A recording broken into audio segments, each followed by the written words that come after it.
Welcome to our channel. Today we how to log into HubSpot CRM and connect to Slack, beginner guide step by step clearly. To log into HubSpot CRM, start by opening your web browser. In the address bar, type in www.hubspot.com and press enter. Once the page loads, find the login button at the top right corner. Click on the login button. You will be directed to the login page. Enter your email address associated with your HubSpot account. Next, input your password in the designated field.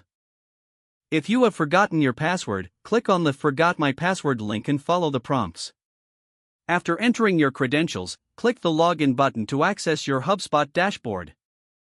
Once logged in, look for the settings icon, which resembles a gear, usually located in the top right corner.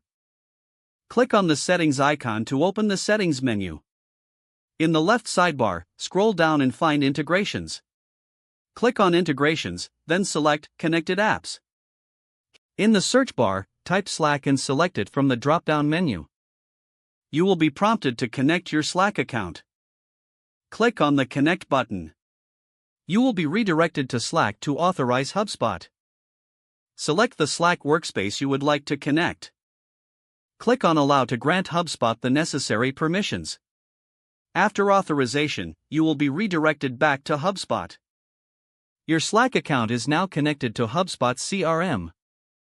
You can now set up notifications and other integration settings as needed. Explore the integration options to customize how HubSpot and Slack work together. You're now ready to streamline your workflow between HubSpot CRM and Slack. Make sure to test the connection by sending a test notification to your Slack channel. If the page does not load, refresh the browser or try again in a private or incognito window. Make sure you are using the correct email address, then retype it carefully to avoid small typos. If your password is not accepted, use the reset option and create a new strong password you can remember. Check your spam folder for verification or security emails, then complete any requested confirmation steps. Don't forget to like this video and subscribe to our channel for more step-by-step tech guides.